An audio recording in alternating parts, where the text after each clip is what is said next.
Good afternoon सभी लोगों को, जो लोग इस वीडियो को देख रहे हैं। जैसे कि आपको पता है कि हमने क्लास 10 का सीरीज स्टार्ट किया था, जिस सीरीज में हमारा जो फिजिक्स का जो पहला चैप्टर है वो इलेक्ट्रिसिटी है। इलेक्ट्रिसिटी को हमें शुरू करना है। तो देखिए, वैसे जो आपका क्लास 10 का जो इलेक्ट्रिसिटी है बहुत छोटा चैप्टर, मगर इसमें जो टर्म्स हैं वो थोड़े से कंफ्यूजिंग हैं। जैसे कि आप हर चीज़ को नहीं समझिएगा तो आपको बेसिक चीज़ उसको आपको समझ में नहीं आएगा कि इसका कॉन्सेप्ट क्या कहना चाह रहे हैं। तो हम लोग इलेक्ट्रिसिटी शुरू करते हैं। तो इलेक्ट्रिसिटी में जो सबसे पहला टर्म आता है, जिसको मैं कहता हूं charge.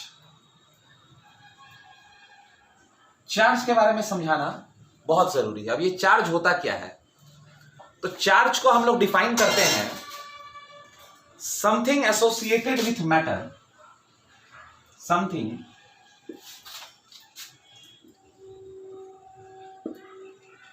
Associated with matter due to which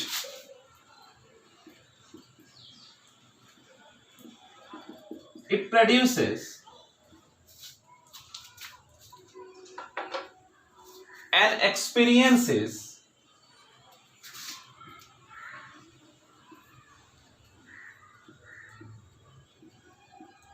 electric and magnetic effects.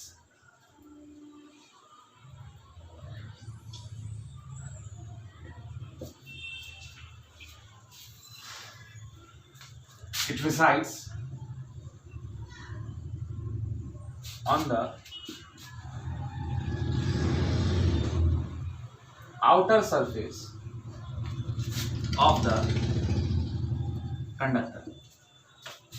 अब आप इस चीज को सर्च करिएगा, बहुत सारे किताबों में आपको ये चीज नहीं मिलेगा। मतलब ये नहीं है कि मैंने ये अपने से बना दिया, ये आपको नहीं मिलेगा मोस्ट ऑफ द बुक्स में। क्यों नहीं मिलेगा? क्योंकि जो हमारा पहला टॉपिक है यहां पर वो है इलेक्ट्रिक करंट। ठीक है, इलेक्ट्रिक करंट। और आप देखिएगा, आप अपना बुक भी खोल के देखिएगा, उसमें लिखा रहेगा electric current is defined as the amount of charge flowing per unit time through any cross section of a conductor. मतलब इलेक्ट्रिक करंट को डिफाइन किया जाता है कि charge flowing per unit time is called electric current. इसको I is equal to Q/T लिख दिया जाता है ना। बट प्रॉब्लम यहां पर यह है कि हमें पहले समझना है कि ये चार्ज क्या है। What is charge? चार्ज को कैसे डिफाइन करेंगे? तो चार्ज एक ऐसा कुछ चीज है जिसको हम लोग एसोसिएट कर सकते हैं मैटर से, जैसे कि उसके पास कुछ मास है, कुछ वो स्पेस ऑक्युपाई करता है, और जब आप उसको इलेक्ट्रिक या मैग्नेटिक फील्ड में रखिएगा तो वहां पर वो कुछ एक्सपीरियंस करेगा। Something associated with matter due to which it produces and experiences. It produces as well as it experiences electric and magnetic field. अभी आप इलेक्ट्रिसिटी पढ़ रहे हो तो इलेक्ट्रिक फील्ड पढ़ोगे, उसके बाद आप जाके मैग्नेटिज्म पढ़ोगे तो वहां पर आप जाके मैग्नेटिक फील्ड पढ़ोगे। अभी मैग्नेटिक फील्ड और इलेक्ट्रिक फील्ड या इलेक्ट्रिक इफेक्ट क्या है, आप ऐसे समझिए जैसे कि आपके पास एक मैग्नेट है, मैग्नेट के सामने आप नेल लाइए, ज्यादा दूर रखिएगा तो अट्रैक्ट नहीं करेगा, नजदीक ले जाइएगा तो अट्रैक्ट करिएगा। तो उसके पास एक अपना हाइपोथेटिकल एक मैग्नेटिक फील्ड बना हुआ है। उसी तरह हर कंडक्टर का, हर वायर का जो करंट कैरी कर रहा है, उसके आसपास एक फील्ड बना हुआ है जिसको मैग्नेटिक फील्ड कहा जाता है, और उस इलेक्ट्रिक फील्ड कहा जाता है। और उस इलेक्ट्रिक फील्ड के आसपास के रीजन में वो इलेक्ट्रिक इफेक्ट दिखता है। जैसे कि मैग्नेट के आसपास में मैग्नेटिक फील्ड है तो मैग्नेटिक इफेक्ट दिखेगा। उसी तरह इलेक्ट्रिक करंट में जहां पे इलेक्ट्रॉन्स फ्लो कर रहे हैं या चार्जेस फ्लो कर रहे हैं, उसके आसपास में इलेक्ट्रिक फील्ड है, और इलेक्ट्रिक फील्ड में वो जो रेंज होगा वहां पर वो इलेक्ट्रिक इफेक्ट वो एक्सपीरियंस करेगा। और सिर्फ एक्सपीरियंस ही नहीं करेगा, वो प्रोड्यूस भी करेगा। जैसे कि आपने पढ़ा होगा क्लास 9 में स्ट्रक्चर ऑफ एटम्स में आपने इलेक्ट्रॉन्स पढ़ा होगा, प्रोटॉन्स पढ़ा होगा, न्यूट्रॉन्स पढ़ा होगा, आपने पढ़ा होगा it is a type of सब एटॉमिक पार्टिकल। एक एटम का सब एटॉमिक पार्टिकल होता है। तो चार्ज का डेफिनेशन यही होता है। मान लीजिए चार्ज को डिफाइन किया गया है, चार्ज ऑन एन इलेक्ट्रॉन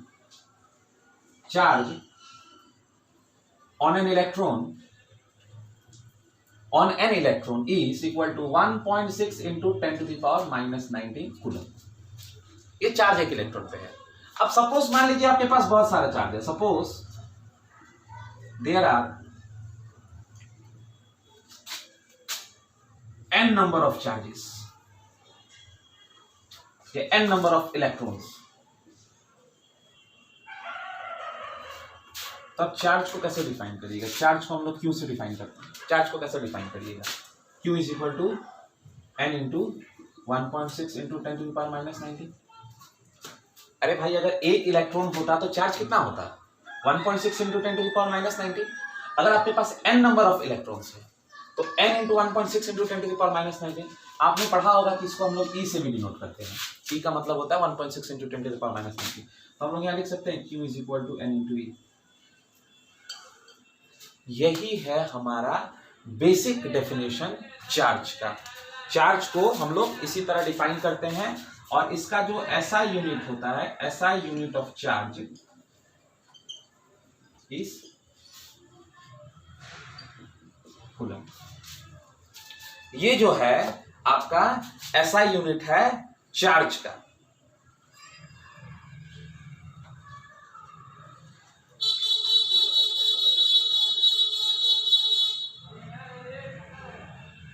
तो मुझे उम्मीद है कि यहां आपको क्लियर हो गया होगा।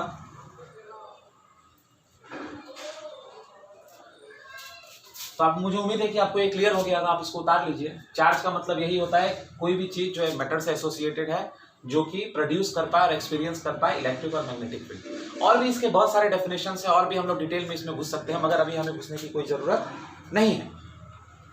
अब हमारा अगला टॉपिक आएगा electric current. Electric current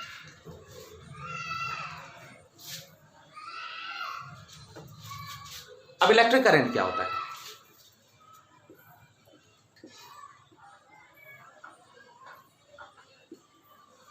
electric current को डिफाइन किया जाता है फ्लो ऑफ चार्ज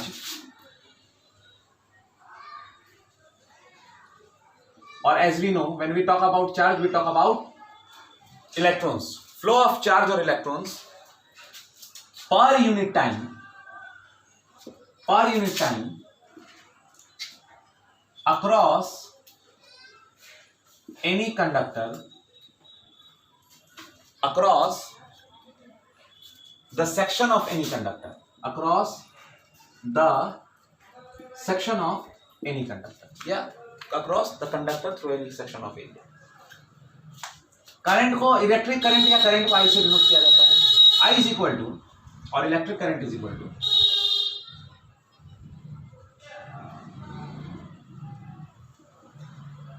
चार्ज और इलेक्ट्रॉन्स पर यूनिट टाइम। तो I equal to q by t. I equal to q by t हो गया ना। Current is equal to charge per unit time. अब देखिए जो चार्ज है इसको हम लोग कूलम से बताते हैं और टाइम हो गया सेकंड में। तो इन जो दोनों को मिला के कहा जाता है उसको कहा जाता है एम्पियर। मतलब SI यूनिट ऑफ करंट, अब मैं करंट कहूंगा, ठीक है, एम्पियर। ए से दिखाया जाता है।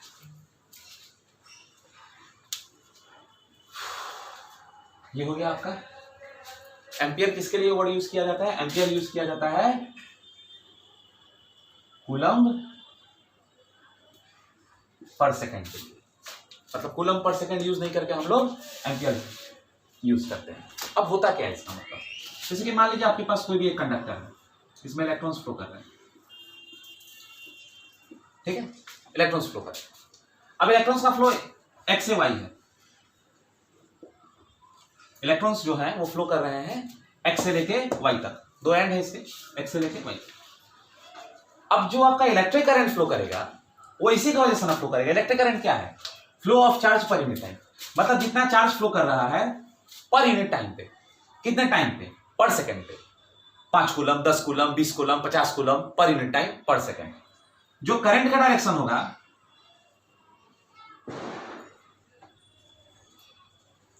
वो ये होगा। मतलब जो कन्वेंशनल डायरेक्शन है करंट का वो इलेक्ट्रॉन्स के फ्लो के डायरेक्शन के ठीक उल्टा है। जैसे कि अगर मान लीजिए एक्स से लेके वाई तक अगर इलेक्ट्रॉन्स जा रहे हैं तो वाई से एक्स आपका इलेक्ट्रिक करंट या फिर करंट फ्लो करेगा। यही इसका डायरेक्शन है। अब आप बोलोगे कि सर अच्छा मान लीजिए कि अगर हमारा चार्ज पॉजिटिव हो तो तब हमारा करंट क्या उसी डायरेक्शन में जाएगा कि उसका उल्टा जाएगा। तो देखिए ऐसा कोई हाइपोथेटिकल सिचुएशन बनता है नहीं। जब भी हम लोग चार्ज के बारे में बात करते हैं तो हम इलेक्ट्रॉन्स के बारे में बात करते हैं, क्योंकि आपने पढ़ा है कि जो प्रोटॉन्स होते हैं वो न्यूक्लियस में प्रेजेंट होते हैं, तो वहां पे कोई उसका रोल बनता है नहीं। तो यहाँ पर जो चार्ज है आउटर कंडक्टर पे, कंडक्टर के ऊपर, तो वहां कंडक्टर के ऊपर आपको इलेक्ट्रॉन्स दिखाई देंगे, और जब तक इलेक्ट्रॉन्स फ्लो नहीं करेगा तब तक करंट का जनरेशन नहीं होगा।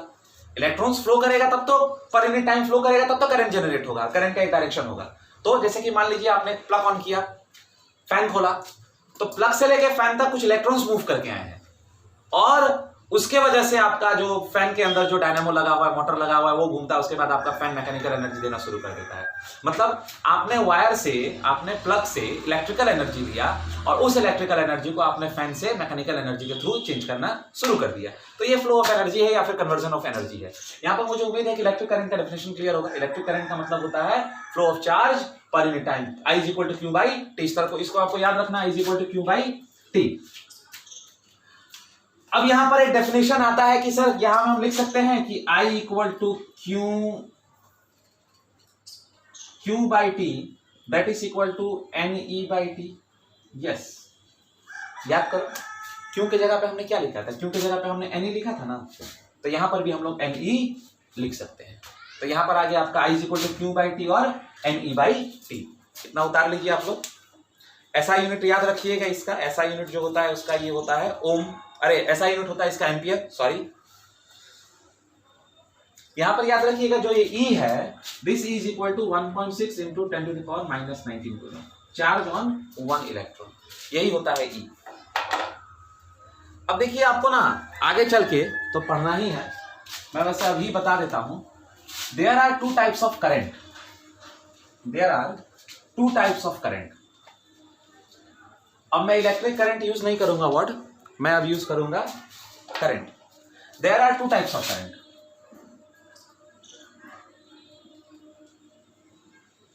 एक को कहा जाता है एसी करंट और दूसरे को कहा जाता है डीसी करंट।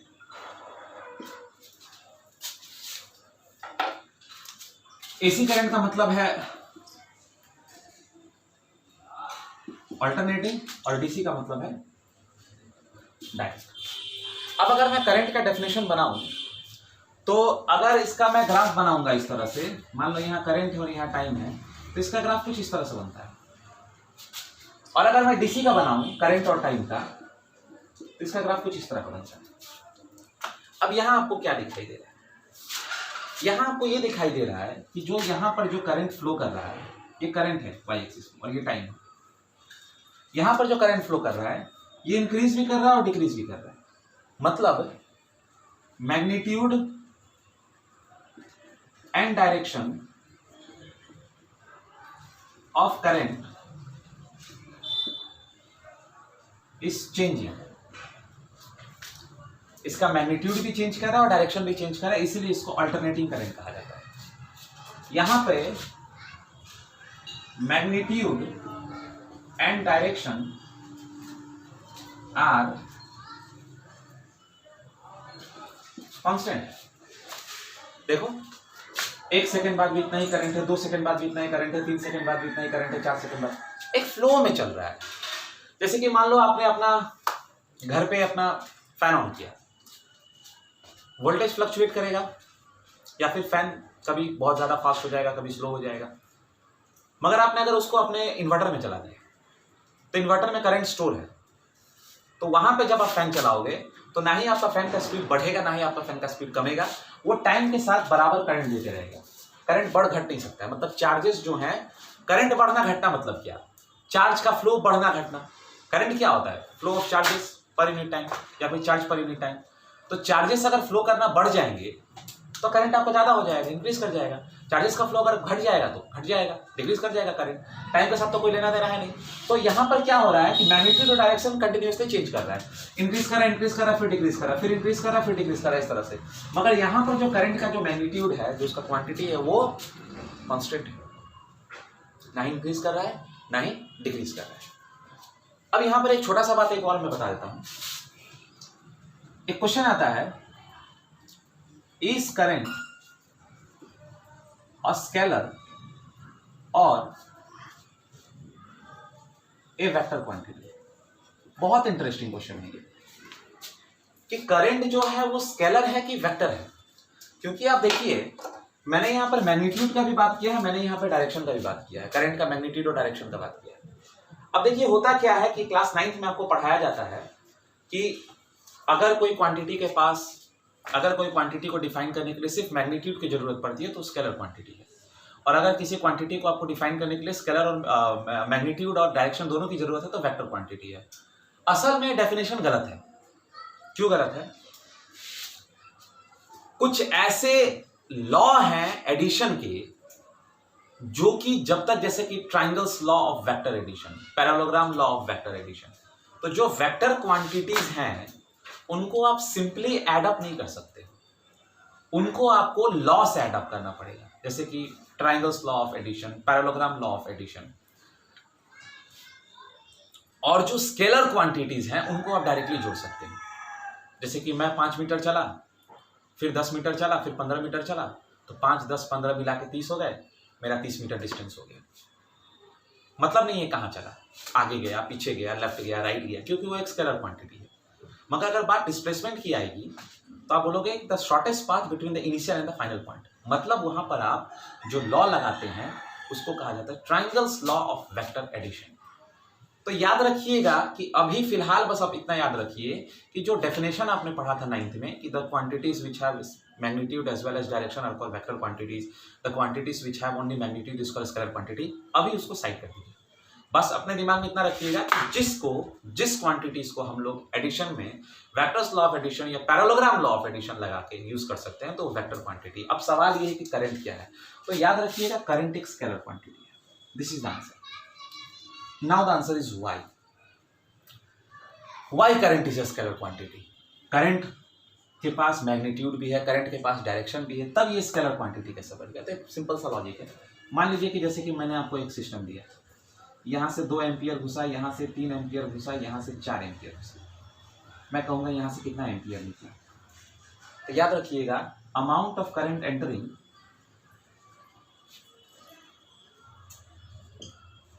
ऊपर बना देता हूँ, सही रहेगा।